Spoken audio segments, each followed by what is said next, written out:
Alright.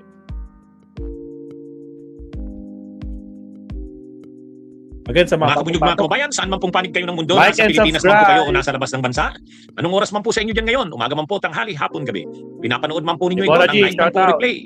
Mga kabunyog, mga kababayan, ang ating pong pagbati na magandang araw, Pilipinas at mundo. Ayan. Ito na mga kabunyog. Mukhang mababato ni Sara ng laptop. Sino, attorney? Mukhang mababato ni Sara ng laptop ang kanyang defense team. Agoy. Dahil sa kapalpakan sa week 1 ng impeachment trial. Ano, sa tingin mo, Kabunyog Antolin Advincula? Abay. Sa tingin mo? Ang tingin mo, Rhino Conese? Mukhang galit si Sara sa ano na yan. Nangyari. Yung inaasa. Ano ba yung laging sinasabi nila? Bloodbath. Sabi ni Sara, bloodbath. Bloodjuning. Yun yung mga mga bloodbath. At sabi pa nung kanyang chief of staff si Atty. Zulaika Lopez, prepare for Inday. itong kampo ni Sara kung akala mo ang lakas ng kanilang depensa. Akala mo preparado sila. Pagdating ng oras, napapahiya. Tulad nitong week 1 na ito, itong linggong ito, unang linggo ng impeachment trial, July 6, 7, 8, yung 3 araw na yon. Wala man lang nagsasabi na lumamang ang depensa o kaya pantay lang. Kung mayroon mang nagsasabi na lamang ang depensa, si Panelo o saka si Maluk Tiquilla. Saka yung mga vlogger, sila Banat Bay. Sila Maharlika. Pero yung mga independent na analysts, legal experts, talagang ang assessment nila, lamang ang prosecution. Nalamangan ang depensa nitong week 1. Ito mga kabunyog, sigurado karating na kay Sara yan, ano kaya? Mababato kaya ni Sara ng laptop ang kanyang defense team?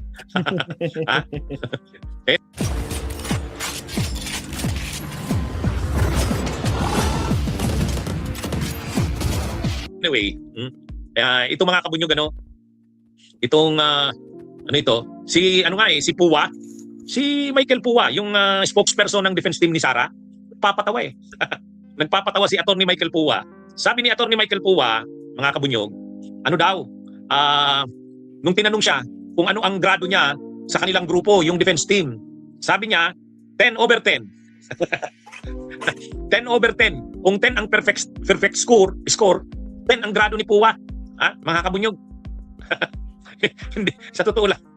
Sabi ni Atty. Michael Puwa, kung 10 ang perfect score, 10 daw ang grado niya. Hindi, 10/10. 10/10 ang grado ni Puwa, mga kabunyog. Nasa ang mundo kaya? Nasa ang planeta o universe kaya si Michael Puwa?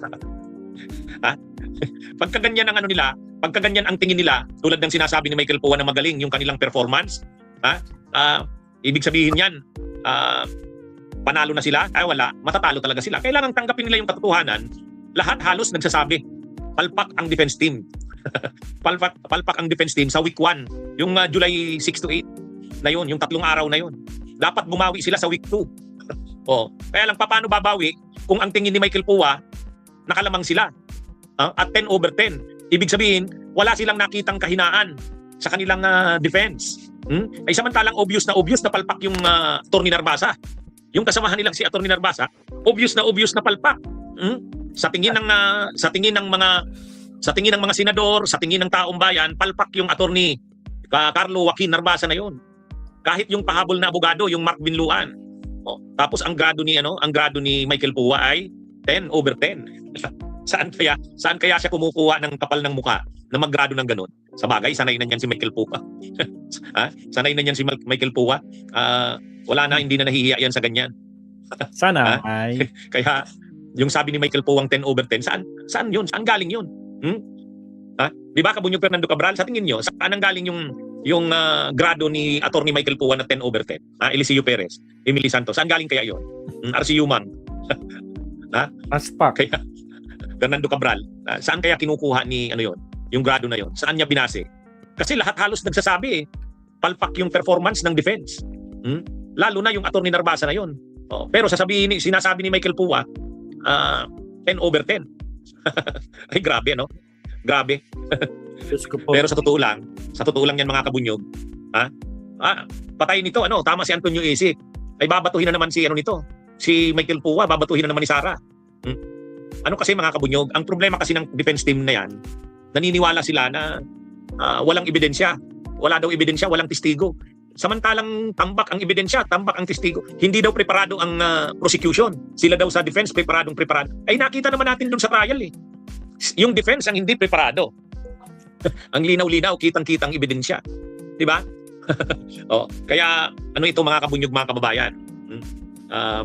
Pahiya si Powa diyan sa grado niya na yan. Anong grado niya? 10. 10/10. Wow. Arton Zala, shout out. So ito mga kabunyog, itong si Sheila, Attorney Sheila Sison. Si Attorney Sheila Sison, yan yung lead counsel ng defense. Yung bata pang babae na nag-deliver ng opening statement, ang katapat niya si Beatrix Listro. Nung day 1, siya yung nag-deliver ng opening statement, yung Attorney Sheila Sison. Pinagmamalaki yun ng defense team. 32 million. Kaya lang, nahubalan din ngayon itong si Attorney Sheila Sison. Bakit? Ay naalala nyo nung day 1, anong sabi ni Attorney Sheila Sison? Day 1 pa lang yun Nung July 6, siya ng 32 sabi ni million. Attorney Sheila Sison, ready na ba ang witness ng prosecution? Kasi kami ready na kami. Ang yabang nung day 1 yan nung day 1. Gusto niyang malaman daw kung ready na ang witness ng prosecution kasi sila daw ready na. 'Di ba? Nung unang araw, nayabangan nga yung prosecution sa defense eh. Bakit? Ay wala pa naman talagang ipipresent na witness nung day 1. Kasi yung day 1 preliminaries, may mga motions na inayos, may mga rules na inayos ang Senate. Pangalawa, opening statement ng parehong kampo. Yung kampo ng prosecution, nag-deliver ng opening statement si Beatrix Listro. Yung part din ng defense, nag-deliver din ng opening statement si Attorney Sheila Sison. Wala pa talagang ipipresent na witness ng araw na yon. Kasi ang unang witness ipipresent yung day 2, yung July 7.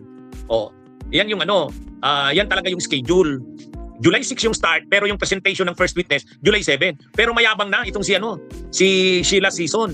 Nung day 1 pa lang nagtatanong na, sabi niya, ready na ba ang defense, ang prosecution sa kanilang witness? Kasi kami ready na kami sa defense eh. Sabi ng mga ang yabang naman ng ito. Ang yabang naman ng lead counsel ng defense. Ayun na nga, anong nangyari ngayon? Nung nagsimula na yung trial, day 2, present yung defense, ay yung unang witness, si John Mark Talilong. Ang nag-direct examination ay si Attorney Amado Berhiligutan. Ang galing. Pagkatapos, yung sa part ng defense, yung Attorney Narbasa, Carlo Joaquin, wala, nakita pa lang, doon pa lang sa day 2. Panay object, 21 na objections, wala namang saysay. Napahiya yung si Narbasa. Nung day 3 naman, July 8, The epic online action game War Thunder lets you dive into massive battles and experience cross-examination ni Narbasa, i-cross-examine niya yung abogado, yung witness ng prosecution. Wala rin. Ang haba-haba ng cross-examination, wala namang direksyon. Ano bang tinutumbok ng kanyang cross-examination? Wala. Ngayon, ang lumalabas na ngayon mga kabunyog, sa week na ito, palpak ang defense. Nasaan na ngayon yung sinasabi ni Attorney Sheila Sison, yung lead counsel ng defense, ang sabi niya, ready na ba ang testigo, ang witness ng defense, ay ng prosecution? Kasi kami sa defense, ready na kami. Alam nyo, mga kabunyog, mga bata, yung mga abogado ng defense team, ang lead counsel si Sheila Sison, yung babae. Tapos yung una kaagad na humarap, yung Attorney Narbasa, Carlo Joaquin, tinulungan ng bata din na lawyer, yung Mark Binluan. Ang strategy ng kampo ng Duterte, mga bata ang lawyers na hinaharap mula sa lead counsel. Ang tingin nila, ang gusto nilang i-project dito, wala naman, walang saysay naman itong kasong ito, wala naman saysay itong impeachment na ito, wala naman ebidensya, wala naman katistigis-tistigong matibay. Ano lang to, kahit mga batang lawyers lang ang humarap. Kahit mga batang lawyers lang ang humarap. So ang ipinambato ng kampo ng defense, mga bata. Kasi sa tingin nila, ina-underestimate nila yung prosecution. Ang tingin nila, ano namang alam ni Congressman Beatrix Listro? Ano naman ang alam ni Attorney Joel Chua, ni Congressman Joel Chua? Nila Congressman Laila de Lima, Congressman Chel Diokno, Congressman Terry Ridon, Congressman Bel Samut. Ano naman ang nila? Walang laban yan. Kahit yung mga private prosecutors, minamaliit nila. Si Attorney Ligutan. So ang pinangharap nila, mga bata lang na lawyers. Mga tulad ni Attorney Sheila Sison, lead counsel na yan. Attorney Carlo Joaquin Narbasa, o Attorney Mark Binlua. Doon pa lang sa tatlong lawyers na yun na nakita natin. Sheila Sison, Narbasa, tapos Binluan, wala. Ano ito, mga kabunyog, walang kalaban-laban. Kaya ang nangyari dito, yung pinagmamalaki yung yabang ni Sheila Sison, nahubaran. Nahubaran yung yabang ni Sheila Sison. Bakit? Ayun nga, nung unang araw, ang yabang niya, sabi niya, handa na ba ang prosecution? Kasi kami handa na. Ay nung gumugulong na yung trial, day 2, day 3, lumalabas, hindi handa yung defense. Windang yung defense. May notes na yan na ginagamit Kaya medyo bawas-bawasan ang yabang. Kahit nga si Argo, DDS yan, laging nanonood sa atin. Sabi niya, Attorney, hindi rin ako kumbinsido dun kay Narbasa. Mayabang. Kita nyo na yan. Kapwa niya na DDS yan nayayabangan dun sa Narbasa. Kaya itong si Attorney Sheila Sison, yung lead counsel, hindi. May panahon pa nga pala na parang nag-walk out itong si Atty. Sheila Sison. Kinul out yung attention na yun ni Atty. Ligutan. Sabi nga, Your Honor, I think Binola, nag-walk out si shout out, Atty. Sheila Binola. Sison. Pero siyempre, hindi inamin yun. Siyempre, hindi inamin ng kampo ng defense. Sabi ni Atty. Michael Pua, hindi naman. Hindi naman daw yung nag-walk out. Ano lang daw, pumunta lang daw sa restroom. Toilet break daw. Sabi ni Michael Pua. Pero hindi, sabi ni Atty. Ligutan, malamang hindi nagugustuhan ni Atty. Sheila Sison yung tubo ng kasi mukhang napapansin niya rin ni Atty. Sheila Sison na mukhang palpak itong si Narbasa. Sabi ng sino ba yung napanood kong lawyer na nag-comment? Mukhang kailangan itong Thursday, Friday, Saturday, Sunday. Mukhang kailangan ang tawag yan, mag-assess. Mukhang kailangan mag-assess ang defense. Ayusin nila. Mag-meeting sila. Kahit anong sabi ni Atty. Michael Pua na 10/10, 10 out of 10 ang ang grado niya. Kahit anong sabi nila Panelo na magaling yung defense. Kahit anong sabi ng mga DDS vloggers na wow, ang galing ng defense team. Sa mata ng publiko, sa mata ng ng mga senator judges, maliban na lang kay Pia Cayetano, sa Jaime Marcos, Ruben Padilla, saka Pia. Sa kanila, yan? Kahit nga yung magkapatid na Villar walang imik eh. Kahit nga si Loren Ligarda hindi rin magsalita sa si Bongo. Kasi alam naman nila kung anong nangyari. Kaya ito mga kabunyog, napahiya yung yabang ni Atty. Sheila Sison na hindi pa ba handa ang witness? Handa na ba ngayong araw na ito ang witness ng prosecution? Kasi sila daw handa na. Tapos nung nagsimula na yung trial, sila pala yung hindi handa. Ayan. Si Atty. Vic Rodriguez, sumasawsaw rin ngayon. Sumasawsaw rin si Atty. Vic Rodriguez. Ano ang sinasawsawan niya? Ang pagsawsaw niya, kasi magaling kasi yung performance nung unang witness, yung si John Mark Calilong. Competent witness talaga. Competent witness. Hindi talaga nasira yung credibility. Yun pa naman dapat ang gawin ng defense counsel doon sa kanyang cross-examination. Dapat sinira yung testimonya, in-impeach yung testimony sa direct examination. Pagkatapos, dapat sinira yung credibility, competence nung witness, expert witness yun eh. Pero wala. Ang nangyari, intact yung credibility ni John Mark Calilong. Kaya dito, ngayon binabawi ng mga DDS. Sumausaw na ngayon si Atty. Vic Rodriguez. Sabi ni Atty. Vic Rodriguez, huwag kayong maniwala doon kay John Mark Calilong. Maraming mga kasong kinakaharap yun. Sumasawsaw sino ito? Si Atty. Vic Rodriguez. Sabi niya, so itong si Agent John Mark S. Calilong, yung nagpanggap na expert, ay nahaharap sa patong-patong na kaso. Ang kaso niya ay hindi biro-biro, arbitrary detention, delaying release, search warrants maliciously or obtained, and abuse in the service of those legally obtained, searching domicile without witness, falsification by public officer, employee or notary or ecclesiastical minister, perjury, robbery, extortion, theft, pagnanakaw. Mabigat ang kaso nito. Yun ang daming line up na kaso ni Vic Rodriguez para siraan ang kredibilidad ni John Mark Calilong. Kasi nga wala hindi nasira nung abogado ng defense. Yung cross-examination na ginawa, walang saysay. So sumasawsaw na ngayon. On the rescue na si Atty. Vic Rodriguez. Nag-post itong si Atty. Vic Rodriguez, maraming kaso daw itong si John Mark S. Calilong. Tama, attorney. Nag-post nga si Atty. Rodriguez ng mga kaso ditong yung kaso ni Calilong eh. Our best tasting burger steak. Sure na sulit. Again, sa mga bagong pasok, huwag kalimutang mag-like and subscribe mga kakabsat. Alright. Nagawa ito ni Atty. Mark. Nag-post itong si Atty. Vic Rodriguez, maraming kaso daw itong si John Mark S. Calilong. Kaya ito mga kabunyo, ginagawa ito nila Atty. Vic Rodriguez para masira si Calilong. Ngayon, anong masasabi natin diyan sa mga kaso di umano? Kasi hindi naman natin alam kung ano yung mga sinasabi na yan ni Vic Rodriguez. Totoo kaya yung mga kaso na yan? Alam niyo mga kabunyog, ang trabaho ni John Mark S. Calilong ay special NBI agent. Ang mga hawak niyang kaso bilang special agent ng NBI, ang mga kasong hawak niya tungkol sa cybercrime. Sigurado may mga siyempre, may mga inaaresto yan, may mga nire-raid yan. Kadalasan ang mga nire-raid ng NBI makapangyarihan din, maimpluwensya. Ang ginagawa ng mga nire-raid nila na yan o mga kinakasuhan, inaaresto, nagka-counter kung ano-ano na lang ang ginagawang mga kaso. Katulad noon, ano bang mga kaso yung binabanggit ni Vic Rodriguez? Sabi niya, search warrants maliciously obtained. Search warrants maliciously obtained. So, ang ibig sabihin nito, kumuha ng search warrant ang NBI, itong sila Calilong, tapos sinerve yung search warrant. So kinasuhan sila ngayon nung sinerch nila, nung nakakumit ng krimen. Sinerch ng NBI eh. May search warrant ba? Mayroon. Kaya lang kini-question yung search warrant. Ang kaso ay search warrants maliciously obtained. Kinasuhan itong si Kalilong. Pero yung ganyang mga kaso, kadalasan naman ganyan ang mga kaso. Kinakasuhan yan yung mga NBI sa ganyan para i-atras yung kaso doon sa ni-raid nila. Ano yan, pangpahina doon sa mga tauhan ng NBI para i-atras yung kaso. Ano yon? Ganti yan dyan sa mga NBI. Natural, pag NBI ka na ka sa trabaho mo, tatambakan ka ng mga kaso. Lalo na kung ang mga nire-raid nyo o ina-aresto nyo ay mga makapangyarihan, ma-impluwensya, mga kilalang tao. Purely in the line of duty, tama si Grim Ufana. Kaya kung makapagsabi naman itong si Atty. Vic Rodriguez, akala mo naman yung mga kaso na yun ay nakakahiya. Hindi naman nakakahiya yun eh. Mga kaso yun in the line of duty. Hindi yan katulad ng mga kaso nila Marcoleta na plunder. Yung kaso nila Jingo Estrada, plunder. Yun ang mabigat. Pero itong mga ganyang kaso na mga binanggit ni Vic Rodriguez, in the line of duty yun. Hindi nakakahiya yun. Diba? Kaya kahit anong paninira ni Vic Rodriguez kay Jan Mark Kalilong, ang totoo, hindi na nila masisira yung kredibilidad ng tao. Hindi na nila masisira yung kredibilidad ng tao. Ikaw ba naman? Ang magki-question pa ng credentials ni Jan Mark Kalilong ay si Robin Padilla. Ay wala. Wala talaga. Kaya ito, ang sitwasyon dito, napahiya na yung defense eh. Pumawi na lang sila sa week 2 mula July 13, 14, 15. Pumawi na lang sila doon, di ba?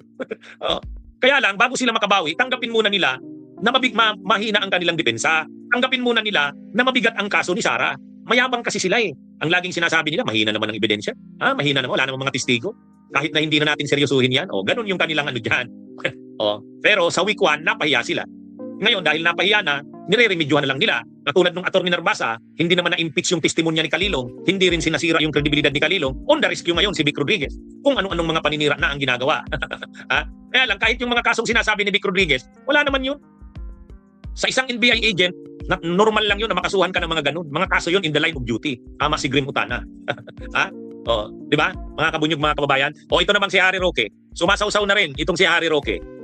Ano naman yung sinasawsawan nito? Siya daw yung Roque, authentic daw siya. Ini-question niya naman yung authentication, yung authentication ni Jan Mark Kalilong kasi in-authenticate ni Mark Kalilong yung video. Yung video ni Sara na nagbabanta siya na ipapapatay ang Pangulo, ang First Lady at si Martin Romualdez. Ngayon, sabi ni Harry Roque, ito yung yabang ni Harry Roque. Sabi ni Harry Roque, ako pa rin ang dapat mag-authenticate ng video. Ako ang nag-record at sa Facebook live ko nangyari. Ano to? Ito yung linya rin ni Robin Padilla. Ang sinasabi kasi ni Harry Roque, who can authenticate the video? Me, since I broadcasted the video. Any of the 42 participants, including VP Sara and Atty. Zulaika and FB, di pwede si Kalilong. So, talagang si Kalilong yung pinagtutulungan nila ngayon, Si Kalilong. Kanina ang sumausaw si Vic Rodriguez, ngayon naman si Harry Roque. Ang sinasabi ni Harry Roque, hindi daw valid yung pag-present ng video kasi ang nag-authenticate ay si Kalilong. Si Kalilong daw, wala naman siya doon, hindi siya present doon sa press conference na online ni Sara. Ang nandun daw ay siya, sabi ni Harry Roque, si Atty. Zulaika Lopez at si Sara mismo at saka 42 na participants. Yun daw mga umattend doon ang dapat mag-authenticate. O kaya siya, kasi siya daw nagre-record nun eh. Sa kanyang Facebook daw yun naka-live. Sabi ni Harry Roque. Mga kabunyog, tama ba yung argumento na yun ni Harry Roque? Unang-una, live streaming yun sa Facebook. Ibig sabihin, nakapublic yun. Nakapublic. At hindi yun uploaded video. Hindi yun ni-record tapos in-upload. Hindi. Ano yun? Live stream yun. Katulad nitong live ko ngayon. Ito live stream, naka-live tayo eh. Live streaming. Pagkatapos ko nito, pag dinownload nyo itong video ko ngayon, original yan. Di ba? Original yan. Ano yun? Yan sinasabi na yan ni Harry Roque, dapat daw ang mag-authenticate nun siya. O kaya si Sara mismo. O kaya si Atty. Zulaika. O kaya sino man doon sa 42 participants ng mga DDS din. Paano pala? Kung sila ayaw nilang mag-authenticate nun? Ayaw nilang mag-authenticate. Di wala na palang kaso ito. Anong maaasahan mo kay Harry Roque na mag-authenticate nun? Anong maaasahan mo kay Atty. Zulaika Lopez na mag-authenticate nun? Anong maaasahan mo doon sa 42 vloggers ng mga DDS na kasama ni Sara doon sa online press con niya? Wala namang mag-authenticate doon. Wala namang mag-authenticate doon. Si Roque ba mag-authenticate nun? Sasabihin niya, totoo yan. Di na pala, wala ka ng laban. Kasi wala namang willing mag-authenticate doon sa mga present na yon. Hindi naman sila ang kailangan mag-present ay mag-authenticate nun. Tama din naman yung ginawa ni Kalilong. Dinownload niya yon gamit ang OBS. Sinunod niya yung procedure sa authentication. Mayroong rules, mayroong libinaba na rules ang Supreme Court sa authentication ng mga electronic evidence na katulad niyan. Sinunod yun. Maraming beses na si John Mark Kalilong 30 times na nag-appear na testigo sa mga kasong katulad niyan. Yan yung expertise niya. Kaya nga expert witness eh. Kaya nga expert witness. Ibig sabihin, imagine niyo 30 times na siyang nag-appear sa korte So tapos ki-questionin ngayon ni Harry Roque. Ay, ewan ko dito kay Harry Roque. Problemahin mo na lang, Roque, ang kaso mo. Problemahin mo na lang kaso mo, huwag ka nang sumausaw sa isyong ito. Ang gusto kasi ni Harry Roque, para daw mapatunayan na totoo yung video, ang dapat daw na mag-authenticate nun ay siya. Kasi siya daw ang nag-ano nun. Sa kanyang Facebook daw yon. O kaya si Sarah mismo, o kaya si Atty. Zulaika, o kaya sino man doon sa 42 participants. May maaasahan ka ba sa kila Roque na mag-authenticate nun? May maaasahan ka ba doon sa 42 na mag-authenticate nun? Kung wala palang mag-authenticate doon sa 42 na yon, wala na. Hindi na magpo-prosper yung kaso. Ay, mga kabunyog, mga kababayan. Wala itong mga tulad nila Vic Rodriguez. Si Vic Rodriguez, si Harry Roque, on the rescue na ngayon. On the rescue. Kasi napahiya yung defense eh. So sinisira nila ngayon si Kalilong. Gusto nilang sirain yung kredibilidad ni Kalilong. Wala na eh. Actually, kahit si Narbasa, yung abogado ng defense, inamin niya na eh. Inamin na ni Narbasa yung video na totoo nga may grave threat nga si Sarah. Kaya lang justified lang daw kasi naman grabe na daw ang ginawa na oppression sa kanila. Yan yung hindi naman dinideny na yung video. Itong isa pa, may punto si Atty. Howie Calleja. Yung video na ginamit ng prosecution, ginamit din ng defense sa presentation nila. Di ba? Ang sabi ni Atty. Howie Calleja, ang tawag doon, mutual use. Pag pareho nyo ginamit yung video, prosecution at defense, ibig sabihin yan, ina-acknowledge mo ang authenticity ng nasabing video. Ano ka na? Estupilado ka na. Ang tawag sa amin doon, estupilado. Hindi mo naman didina yun. Di ba nag-present yung prosecution, ginamit yung video na in-authenticate ni Kalilong. Tapos nung kina-counter ng defense, pina-play rin nila yung video. So ibig sabihin, ginamit din ng defense yung video. Paano mong ki-questionin yung video na ginamit mo rin? Kung hindi ka kumbinsido sa authenticity ng video na yun, dapat hindi mo ginamit. Sabi ni Atty. Howie Calleja, mutual use yun. Pareho nyo ginamit, tapos ngayon sasabihin mo hindi authentic. Wala na, Roque. Wala na. Tapos na. Hindi nyo na makukure yung defect na yun. Wala na, Atty. Vic Rodriguez. Kahit anong paninira nyo kay John Mark Kalilong, sa tingin ng mga senator judges na matitino, sa tingin ng sambayan ng Pilipino, credible at competent witness si Kalilong. Kahit anong paninira nyo, Vic Rodriguez, kahit anong insist mo, Harry Roque, na ikaw dapat na mag-authenticate. Wag mo nga kami. Maghintay kayo, baka batuhin na kayo ng ni Sarah. Yan. Okay, mga kabunyog, mga kabayan, ito po ang ating magandang araw, Pilipinas at mundo. Abangan po lagi ninyo itong talakayan ko. Magandang araw. Salamat, Attorney Enzo Recto. Naku, sino kaya ang tinapunan ng laptop doon? Shoutout Nilda Arceo, Yuki Sawaki, Ramon Simpson, at saka sa mga bagong pasok, huwag kalimutang mag-like and subscribe. Diyos ko po. Alright, next topic na tayo kaagad, Mabsat. Naku po, mainit-init pa. Ito. Countdown muna tayo. Here we go.